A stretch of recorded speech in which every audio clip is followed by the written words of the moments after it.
Hey guys, this is Fergal from Poker VIP, and welcome to part 2 of moving up the stakes on Guts. So it's going to be a direct follow-on from part 1, which hopefully you'll have watched. If not, you can obviously go back and do so if you want to. What we're going to be doing is a 4-part series where we're going to be starting off with the lower limits on the tables. We're started off at 4NL through part 1. We're going to be playing 10NL for the session today, moving up to 20NL for part 3, and then doing a mismatch of all 3 limits for part 4. We're going to be talking about a few of the key differences then between them as we go. So straight into the action here in the top left table, we opened the ace-king. We got 3-bet quite large from the big blind. We went ahead and we 4-bet, so picking it up there, definitely not a disaster. We wouldn't have minded. I mean, if we got it in, we weren't folding there at any point, so if we got it in, we would have gotten it in and hopefully have had the best hand or be flipping and win, preferably. We didn't have to though, so we pick up about a euro from our opponent there with his very, very large 3-bet. So, as I said, it's going to be the exact same format as part 1. We're going to be playing 3 regular tables. This time we've got 1 of the Anon tables and 2 of the non-anonymous tables, the regular ones. And I'm going to be talking you through my thought process as each and every situation arises, and showing you how to beat these limits as you yourself moves up in the stakes. That's the idea of the series. So hopefully you enjoy it, hopefully you gain a little bit of info about how to go about beating up these games. So, we have an interesting spot. We just checked back on the top right table. We were in the big blind. I mean, I don't like his pot sizing here. I'm not a huge fan, but we're not going to be folding just yet. If he pots it again, I guess we do just let it go. I don't know how much 3x he can really have here. Some definitely, like ace-3 suited, things like that. And when some people limp, they limp very, very wide ranges potentially. So it's entirely plausible that we are in some decent trouble here. We can have some better 8x as well, I guess. That would make a reasonable amount of sense. When he checks back, I don't think he ever has a 3. So that's definitely promising. We're going to check again, and we're going to check the side based on his river sizing if he decides to lead. And he has a worse 8. We end up chopping, which is fair enough. That was obviously going to be the likeliest outcome anyway. His pot size there doesn't really make much sense at all to me, though. I think it's poor at best. And I hate his limp as well. I think we talked about this a little bit in part 1. Anyone who's open limping, if you want to take one key take-home point from these series, don't open limp. In general, if you're the first person to put money into the pot, just raise. If it's good enough to play, raise. Because the extra EV that you get just from those times when you take down the big blinds without a fight, it's almost impossible to have situations in 100 big blind poker where limping is better. You'd need to have a very, very unusual table dynamic where people are just incredibly aggressive and are raising, 3-betting, 4-betting non-stop, but for some reason aren't doing that against you. So it's obviously pretty unlikely to have. Like, there's the only time there was one guy I had at the table before who was just basically open jamming tons, and the only time I've ever open limped intentionally where it wasn't a misclick was against those kinds of players that are they're just open jamming for 100 bigs in unopened pots incredibly wide. So just limp and then hoping to get, like, limping kind of aces, kings against those kinds of players is reasonable. But as a general rule of thumb, you'd need a really good reason to ever want to open limp. So that went off on a little bit of a tangent there. Sorry guys. We didn't have much action going on anyway, so a bit of dead air filler, not too shabby. The 7 deuce suited, obviously under the gun, nothing we can do. 9 3 offsuit over here, again, nothing we can do. We're kind of just bound. Oh, I thought we had our tables up and running. We actually did not. I thought I must have just missed out there. My mistake, I was wondering. There didn't seem to be too much action on the go. That would make a lot of sense. We'll just bring up another table though. No harm, no foul.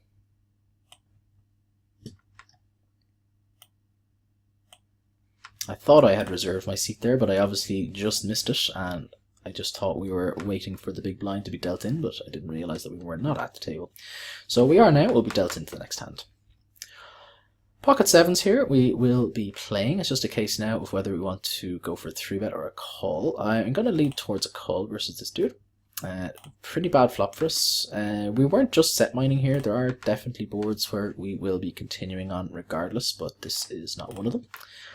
Very interesting flop over on the top right table. We have the nut flush draw, and there are 4 to a straight, but obviously our flush is quite, like, all of our outs are very obvious, which is the problem. We are still going to call this pot size. This is the guy, I think this is the guy who potted against us with the 6-8. So there are, I mean, even if we do hit here, it's going to be tricky enough to get paid, but I think we have just too much equity to ever consider folding here. And he pots again, so we're just going to let it go this time. No harm, no foul. And it's obviously entirely possible that our flush would put us in more trouble there. The Jack Queen suited, we are going to bring this in for a 3-bet if the button decides to open, and if it's folded to us, we're obviously going to open it ourselves.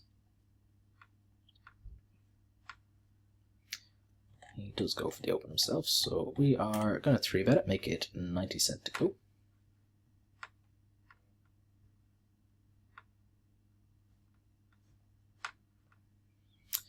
He goes for the call for himself. This seems like a very reasonable hand to 5-bet jam as a bluff. We have a lot of blockers.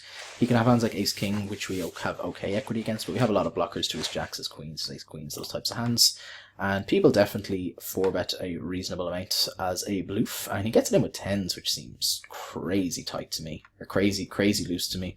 If he's getting it in that loose, then our jam is bad, but I would have expected him to be 4-bet folding a decent chunk of hands there. I mean, getting in with 10s just seems bonkers there to me, but unless if he has a specific read on me, then maybe it makes sense. Like, obviously, I do get stacks in pretty liberally, but we'll take it. We get there, we win the flip, so that's fine. We flop an open ender down in the bottom left table here. We are not going to be just check folding it.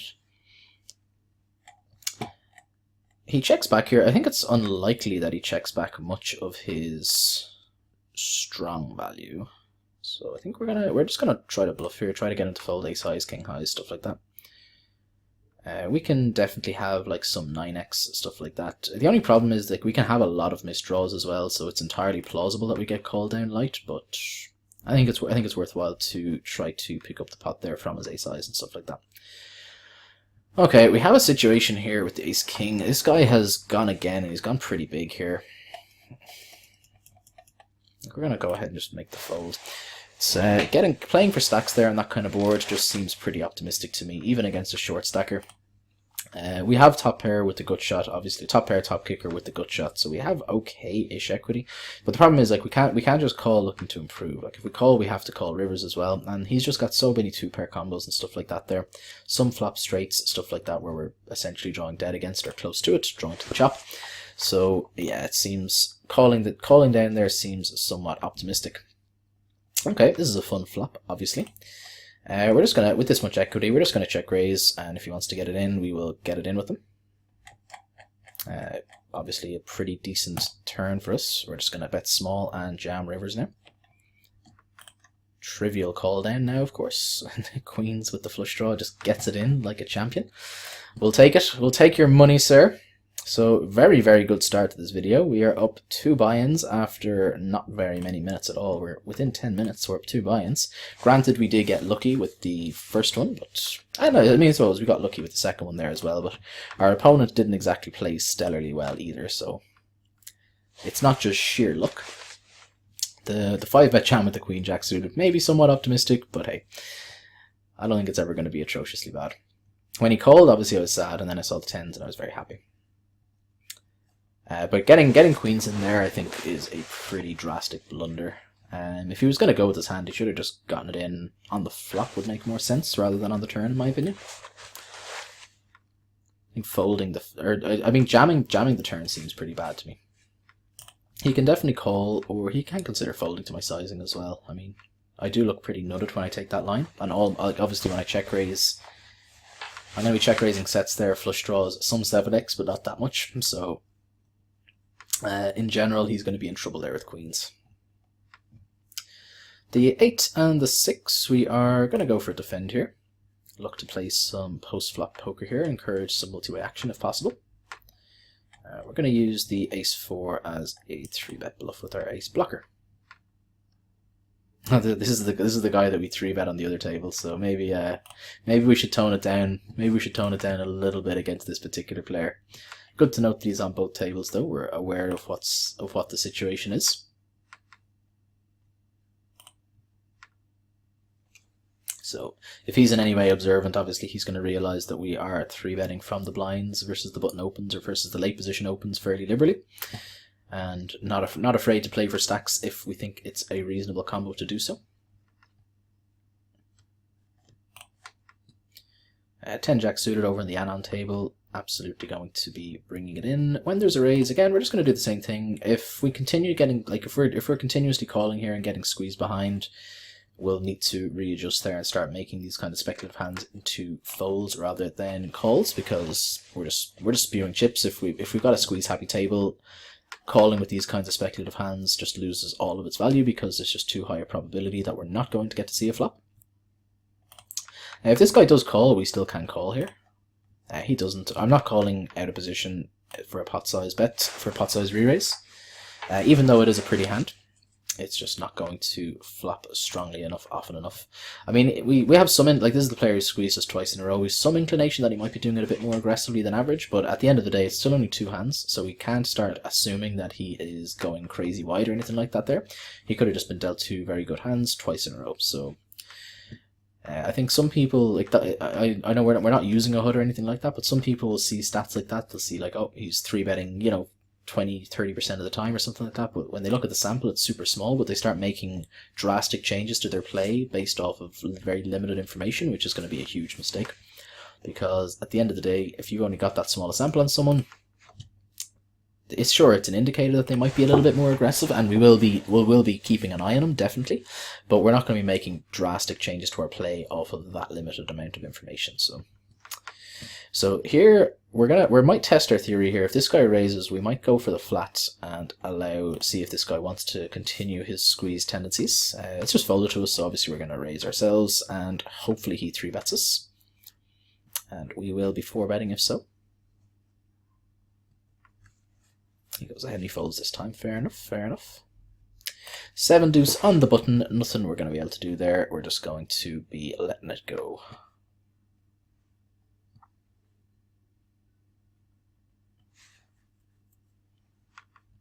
Bit of a pot brewing over on the top right table. Not a huge one, but a reasonably big one.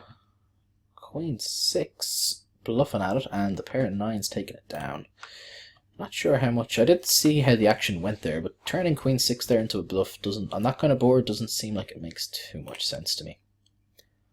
I would have had to see exactly how the action went, but it just seems like it's a kind of hand where he has enough showdown value where, and I just don't think he's going to be folding out enough better hands, basically. So we're getting 3-bet again here by this player too, so it does certainly starts seeming that he is on the more aggressive side. So let's see if we can get ourselves a stack from him.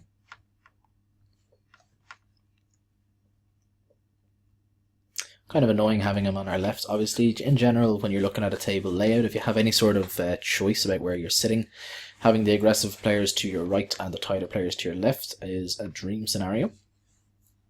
I was playing a tournament yesterday, and on Guts Poker as well, where I had 2 players to my left. I had a 200 hand sample on one of them, and he was playing something like 7% of his hands or something to that effect, and the other player was playing something similar, like 10 or 11% of his hands. So it meant the fact that they were both to my left just meant I could steal pots from the button incredibly wide, which was just fantastic for me. So if you're playing that tight, you are just open yourself for exploitation, basically. We're going to go for a squeeze here with the King 7. I mean, folding is completely out of the question. We're getting 5-1, but squeezing, we have a very good chance of just picking this pot up uncontested here and now, and it's a very, very attractive option. No one's shown much strength. This guy's just flat called. This guy's only min open from the button, so he can have an extremely wide range there. So it's just a spot where we can expect to pick that up a fairly chunky percentage of the time. We are going to continue. I mean, this hand, it's just too strong to consider folding. It's going to really suck if this guy continues 3-betting us, but he does go ahead and fold. It's, you know, we still can, again, we can't deviate too much from our basic strategy, and folding suited connectors blind versus blind there when we're not, like, we're nowhere near certain about our opponent's tendencies. It would just be too big of an adjustment to make. So we're still going to be opening those types of hands. We're still going to be looking to steal the blind relatively wide. And then just continuing to build our profile of this player, basically. That's our plan of the day for the next 15 minutes or so before we wrap up the video. 3-9, this guy is 5xing it from a 71 or 72 big blind stack, which I don't like in the slightest. I think that is very poor sizing. Pocket 8s, we will be bringing it in for an open here.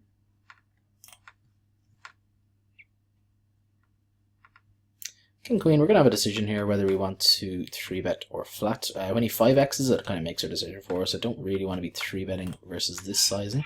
Folding seems entirely out of the question with this strong a hand, but I am somewhat concerned about his sizing, that is for damn sure. And the board comes off ace high, not very good, we're just going to fold when he leads.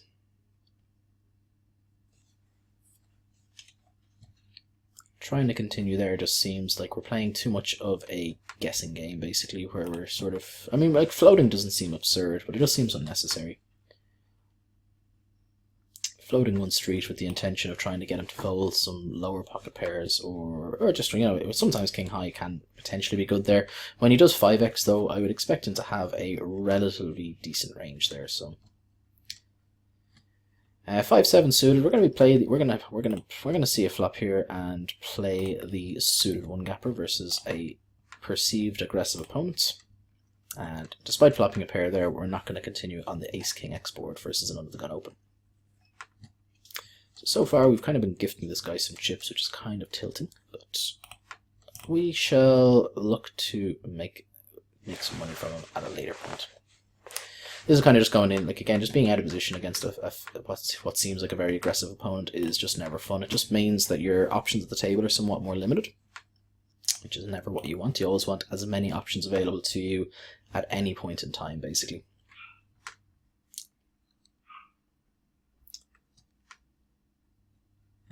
So we have Slam Bang, our friend who got it in with the 10s earlier on, going for a pretty large 3-bet in position here. He's gone for over 4x of the initial open.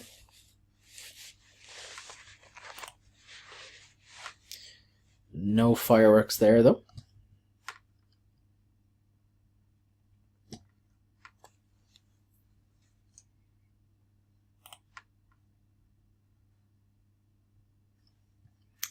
At 8-7, we may see a flop here. We're not folding to the min raise, that's for sure. We are going to fold to this guy's in very large 6x 3-bet.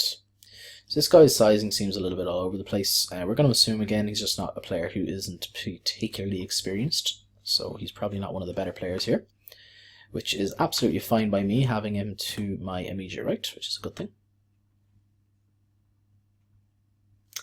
We're going to bring the suited ace in for an open here, on the top left.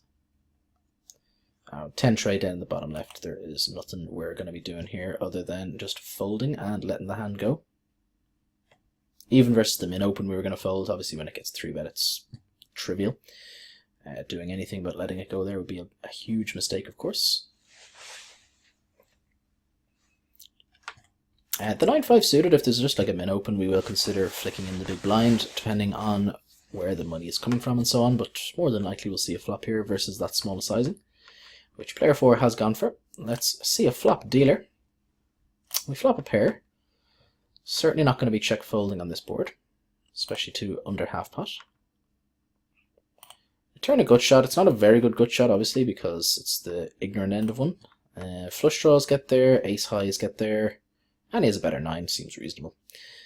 We don't lose too much money though, we're not going to be too upset about it. Obviously, not all that likely that the 9-5 or the 9-4 suited is going to be dominated in those scenarios. It does happen from time to time, but it's not all that common. I felt we had enough showdown there that trying to turn our hand into a bluff didn't make too much sense. We probably could have folded out the better 9x, but I don't know how likely he is to show up with those types of hands. He can have like Jack X and stuff like that, and I mean sometimes Ace X, that kind of thing, but not all that likely. But trying to fold out that many better hands seems pretty optimistic to me.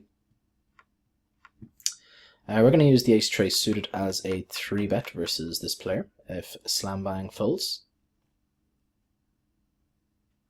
She does.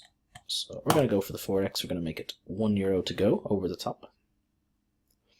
Hands like this are very, very reasonable candidates to use in your 3-bet bluffing range because obviously they're ace highs, so they're ahead of a decent chunk of their opening range to start with anyway. They have a lot of nutted potential. They can flop wheels, they can flop flushes or wheel draws, flush draws and so on. And they have ace blockers to a lot of your opponents' kind of strong ace X, strongest pocket pairs, something like that. So it's pretty reasonable hands to bring into your 3-bet bluffing range. We had 2 players sitting out. I Am Miro has sat back in though, so hopefully Mustahamba comes back shortly as well. Always better to play at a full table than at a shorter-handed. Not that I mind playing short-handed, to be fair though.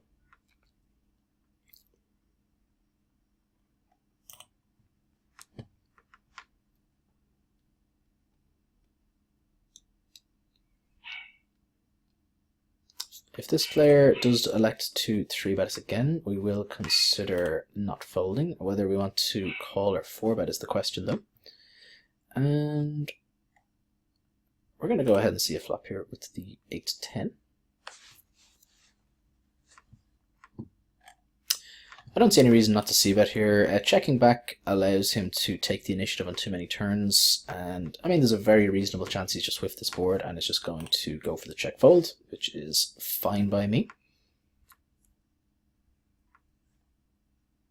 That's a pretty good turn for us on the bottom left table. We're going to lead ourselves here now.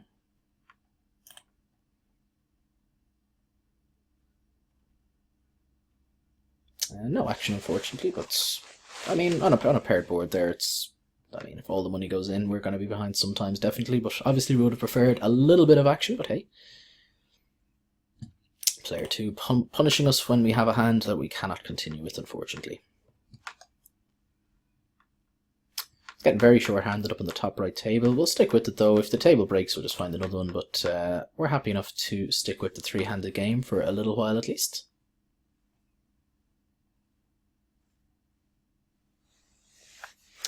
So after an eventful first 10 minutes, we had a less eventful second 10 minutes, but still. Unfortunately, poker isn't always just winning stacks. There are periods where you're just going to be relatively break-even, and it's important to know how to play the smaller pots well as well. So hopefully you are still learning, despite the actual pot sizes not being particularly large. I don't know why I have quick check fold here. This would be an open for me normally. When there is an open before us, though, obviously it's a give up.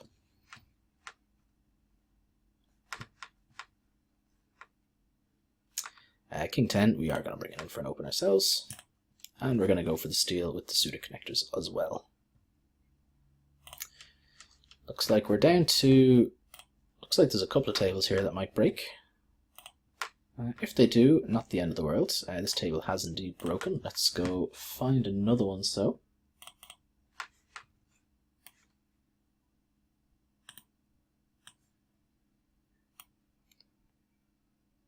The problem with recording videos with the reg tables is obviously you can't really control these things happening. I think heads up will be a little bit too frantic, so we're going to just jump out here and just find another one as well. Seems reasonable to me. This is a pretty bad card for us, obviously. We're still not folding. I mean, it seems unlikely that this guy has much ace-x that he calls. I mean, he can float with some ace-highs, definitely. His other ace-x would be, I think, like ace-5s, stuff like that. I mean, I just don't want to fold here. Our hand just looks incredibly capped, so it's just such a good bluff spot. So if he's potting here with strong value, it seems like it doesn't make much sense. And, I mean, I guess I leveled myself into a call there, but it's just one of those spots where the vast majority of players here, like our hand look is exactly what it looks like, and the vast majority of players there are going to fold. So they're not going to level themselves into a call there.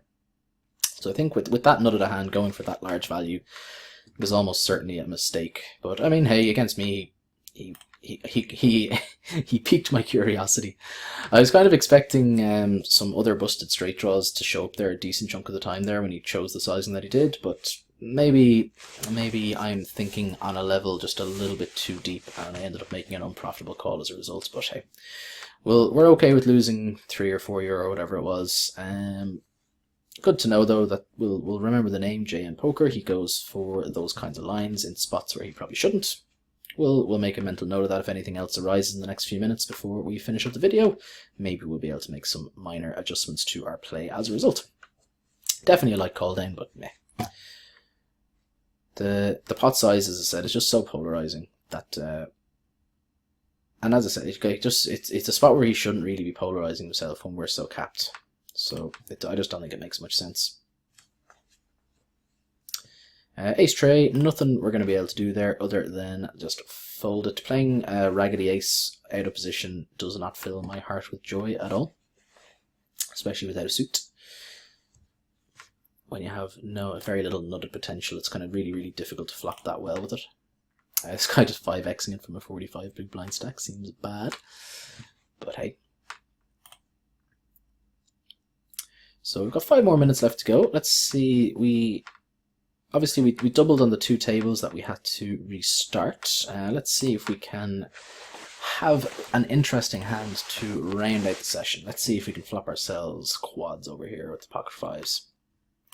Not a set. I'm greedy. I want quads. I don't want a set. Pocket 10s here. We're almost certainly going to be playing, of course. We're going to use it as a 3-bet hand. Definitely ahead of Scattergun's opening range here. We don't even flop nearly quads. We do flop a flush draw. It's obviously a weak flush draw, but a flush draw nonetheless. I mean, this is just bizarre. I'm not folding here with the pocket 10s. Like, yeah, his line just makes no sense at all.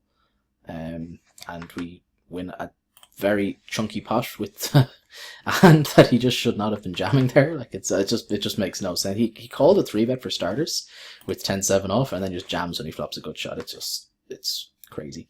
Indicative, like those kinds of lines are just indicative of just players that just don't really know what they're doing. Like, they have no plans. They just see. They don't like. They're just kind of they make their decisions on a very ad hoc basis. They just kind of see, oh, I have a gut shot now. Let's go with our hand. We had obviously the best kind of combo there as well. We blocked. No, his 7 did come into play there, I think, actually. So we didn't have a gut shot ourselves.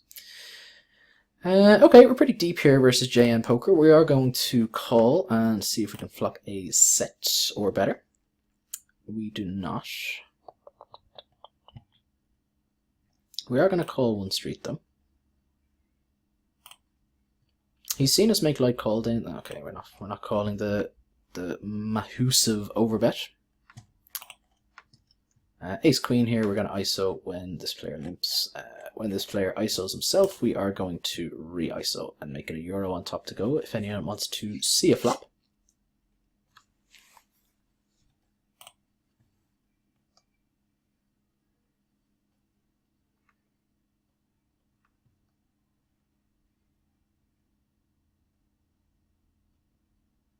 And we take it down free. Definitely not a bad result. If that guy had 4-bet jammed, we would have had to fold, or 4-bet at all, we would have had to fold, which would have been upsetting with a hand like Ace Queen. But taking the betting initiative and giving ourselves that opportunity of just picking up chips uncontested, or getting him to call out of position against us and have to play post-flop poker out of position is also quite an attractive option.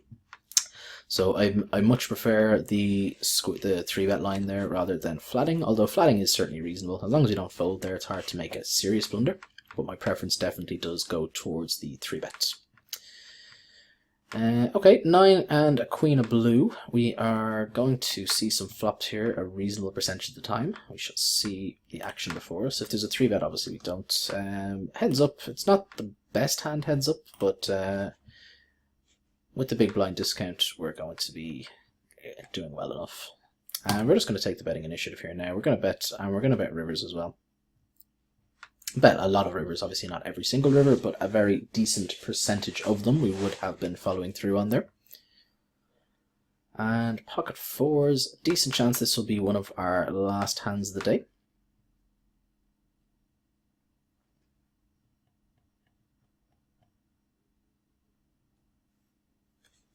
We're just going to flat here. 3-betting seems somewhat reasonable, but flatting and going set mining seems fine as well. So we're going to go ahead and call. No 4, but a very reasonable flop. Pretty, like all low cards, pretty hard to have connected with. Player 3 over here to my immediate left will probably have connected with this stronger on average. We're certainly not folding just yet. When it goes call, bet call, we're in a world of hurt here. We do pick up a gut shot, which is not insignificant. And the ace is a card that should shut down people a decent percentage of the time, I think. It doesn't, so we're just going to go ahead and fold. Alright guys, that's going to be the last hand of the day. I hope you have enjoyed what you have seen. If you have any questions, comments, as always, on any of the hands or anything, any part of the video, feel free to leave them on the relevant social media. I will endeavour to get back to you as soon as I can. And you can also contact me directly over on PokerVIP if you wish. I hope you have enjoyed the series, and we'll be back again for part 3, which will be moving up again up to the 20 NL games. Thank you very much for watching, guys, and take care.